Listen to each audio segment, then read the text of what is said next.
Morning guys, I hope you're having a great day. Today we're going to keep working on our theme plans with Miss Gaza, the gym teacher.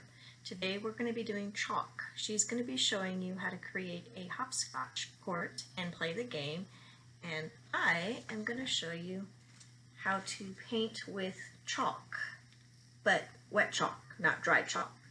So it's really easy. All you need is chalk and paper and some water. So you can do this outside also with sidewalk chalk, but I'm using my smaller pieces of chalk, and I'm going to put the few that I know I want to use right away into the water to get wet. Now you don't want to leave them in there too long, especially the smaller pieces, because they will start to get all very soft, and then when you use them they crumble. While those are getting wet, I am going to sketch out very lightly with my pencil a picture. Now of course you do not have to sketch out with pencil ahead of time. You can just draw it with your chalk if you want to, and you'll be going over the lines with the chalk anyway. Alright, I'm going to turn this around so I am drawing towards y'all. When your chalk is wet enough, you just begin to color with it. Now if you see it start to act chalky again, like real chalk does, then go ahead and dip it back in the water. If you are coloring a really big area, you can break your chalk in half, and then you can alternate using the pieces so that one of them is always getting wet, and that might make it a little bit faster if you were drawing a really big space, coloring in a really big space. I did it with my flower example that I showed you when I was doing the sky. Alright, that one just broke because it got so soft, but again, it's perfectly okay because broken chalk is like broken crayons. It's still colors. It doesn't matter.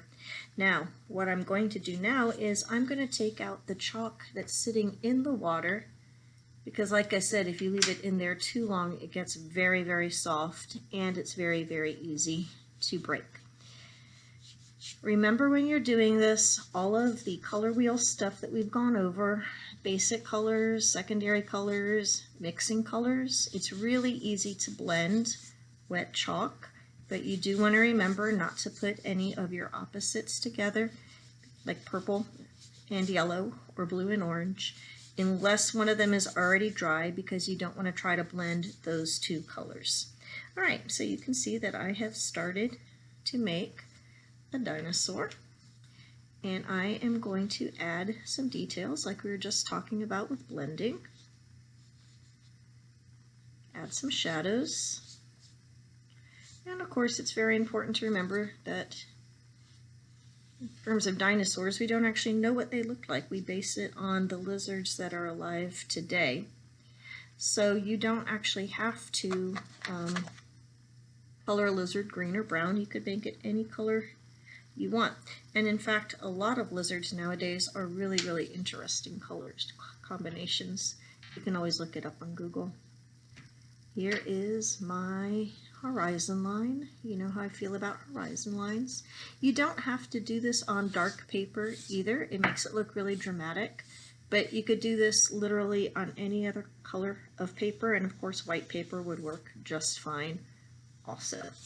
Notice whenever it starts to get a little bit crumbly, I get it wet again. Alright, so I'm not going to finish this picture because it would take too long, but that just gives you an idea of how we could draw with wet chalk. Sketch out whatever you want there.